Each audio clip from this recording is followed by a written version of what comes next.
Marcus, thanks for joining us today. How are you doing? I'm good. How are you doing? Doing great. Surviving quarantine. What are we in? Almost 2.5 months? I think this is week 7 now. In other words, finishing week 7, I think. So 2.5 months. Yeah.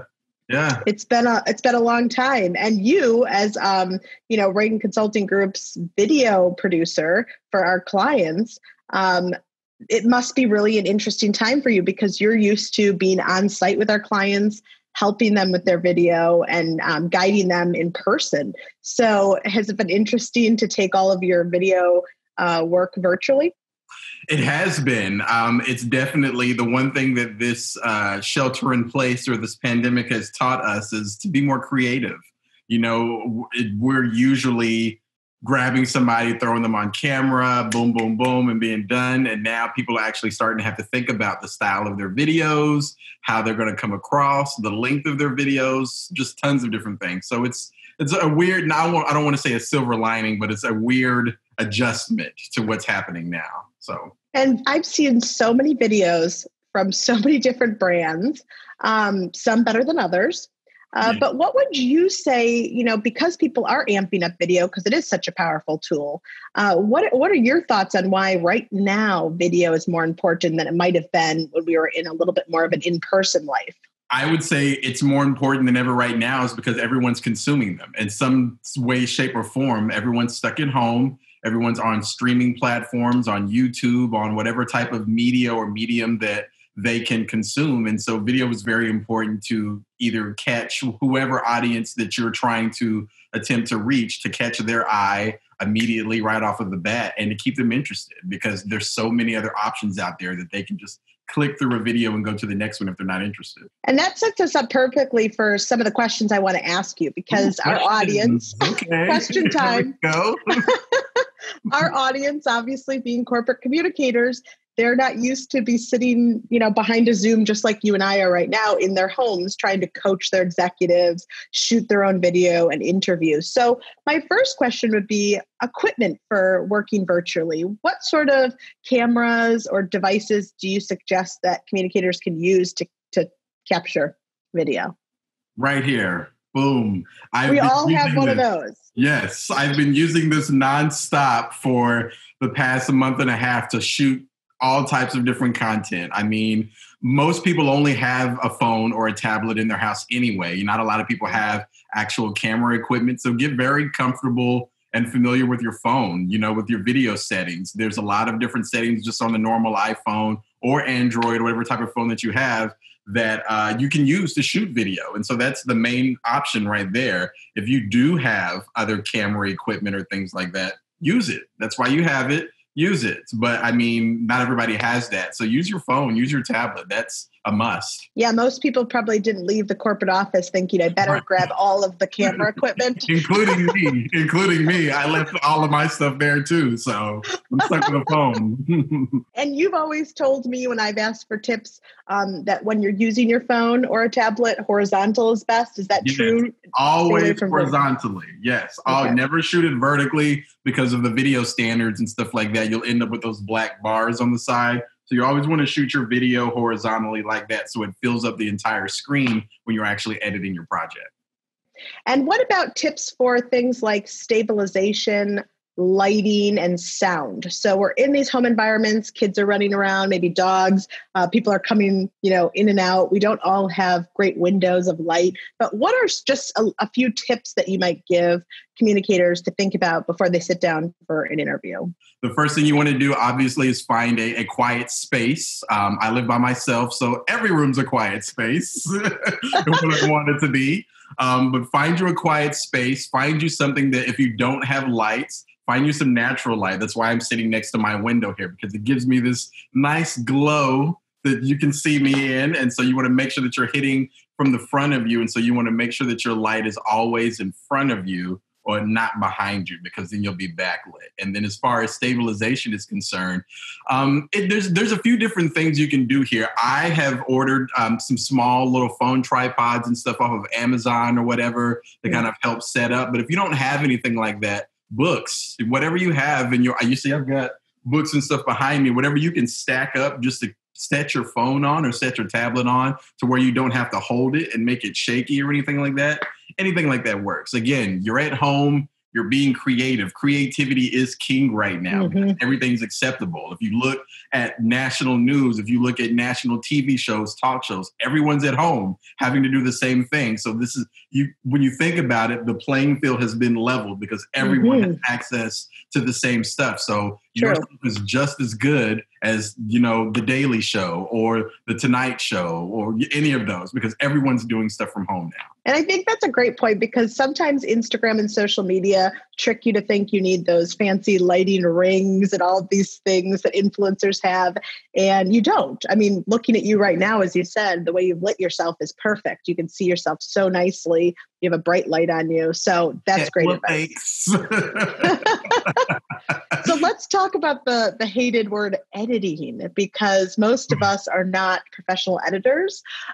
So if we're shooting on our cameras, we've gotten the footage, now it's time to sit down at our computer, whether it's a PC or a Mac, and start editing. Of course, it won't be as fancy with loads of animation and transitions, but we do want the basic, titles of people on screen, title pages, maybe some music overlays, etc.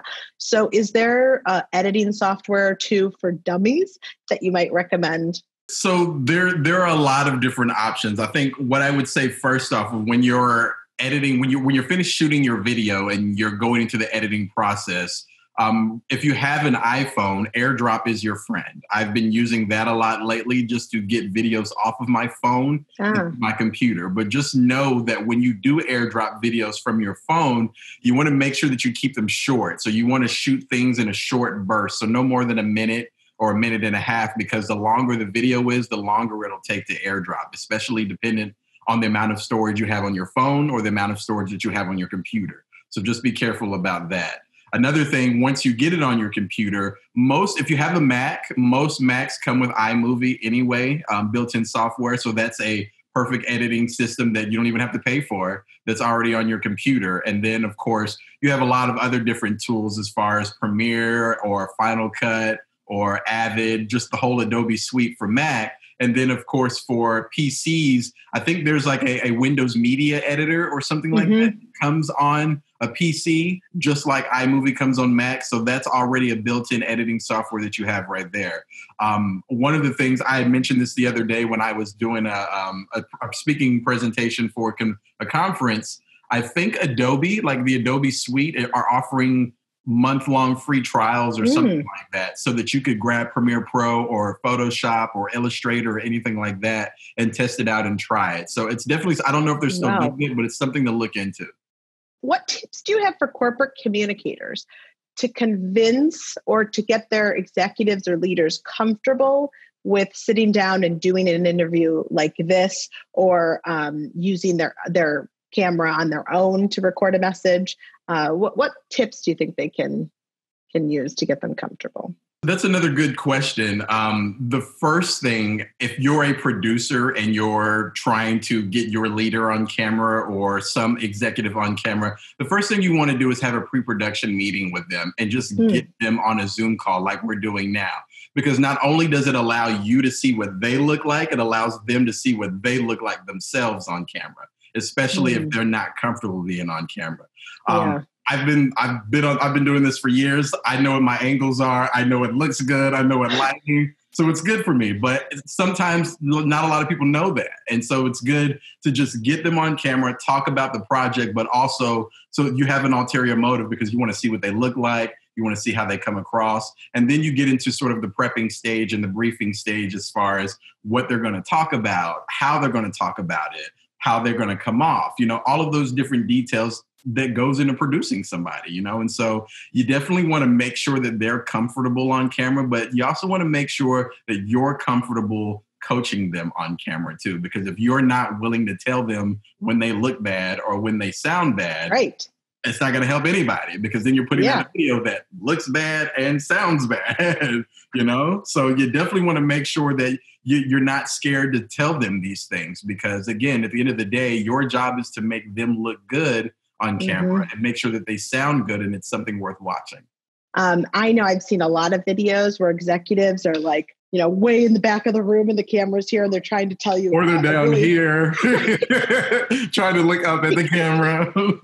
Exactly. So are there top tips that you might suggest they go over in that pre-production meeting with framing and such? Yes. It hits back to just exactly what we were talking about. Find you a good light. Find you something to set it on that doesn't move. You see, I've actually set my laptop up.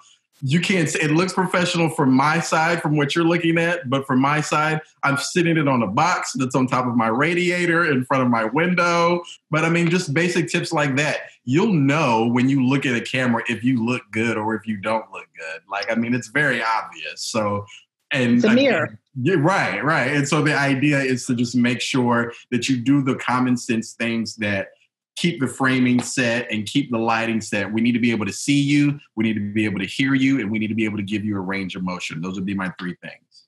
How can a communicator decide, okay, this message is best conveyed via video instead of a memo or an email? Or even a podcast? This is my favorite question because every day I've always asked, could this have been an email? Should this have been an email? Why isn't this an email? Those are my questions. The main things you want to think about is, again, with video isn't there unless you're doing a documentary or a mini doc or a featurette that you would see on Nightline or something like that is longer paced. Video is a highlight. You're not giving all of your information all up front because 9 times out of 10, you're urging your audience to do something. We call it a call to action, which means that there needs to be some place that they can go for more information. Mm-hmm. Number one, if all the information is stuffed into a video, it's probably going to be too long. It's going to be too many details for me to keep track of that I have to go back and either watch it or I watch it again or I give up and don't watch it at all or continue. So you want to make sure that those are in place. So we all know our employees, customers, stakeholders, they're sitting at their computer all day long. Between Zoom videos and meetings to email, they're not doing the in-person lunches with each other, water cooler breaks. Mm-hmm. So how long in today's, uncertain times and crisis should a video be? General standards, no more than 2 minutes. But again, it depends. Like there are exceptions, and it depends on, number one, who your audience is, what the topic is, and what you're going for. One of the first things you should do when you're developing a video is figure out what is this video's purpose? What is this video's message? Secondly, who is the audience? Because that's going to determine the length of your video. If you're posting a video or developing content to use on social media, no more than a minute and a half, honestly, because they're bite-sized videos. People are consuming them probably as they're scrolling through their TL, their timeline, looking for other stuff. And so therefore you want to catch them right off of the bat. Again, another thing I was saying is if they're on their TL and they're scrolling, can they watch this video without the sound? Does it make sense without the sound on the video? Those are all important aspects or details to look at when you're creating video. On the flip side of that, if you're working on a project that is maybe a mini featurette or a mini doc that has information but has a lot of appealing visuals, it can be longer because, of course, you have the supporting materials or the supporting visuals to help make it entertaining the longer that it goes. But in general, no more than 2 minutes. Well, Marcus, thank you for taking time to talk with me today. It's over. No. It's over. You got to give me more questions. Any final imparting words for our customers about video and how to use it? Be creative. Be as creative as you want to be. Like there are so many household things and items that you can use to shoot video with or ideas that you can do in your own home. Just know this is the one thing that took me. People on the national scale are literally in the same place that you are right now. So you can do just as much as they can by just using a little ingenuity and creativeness. So creativity.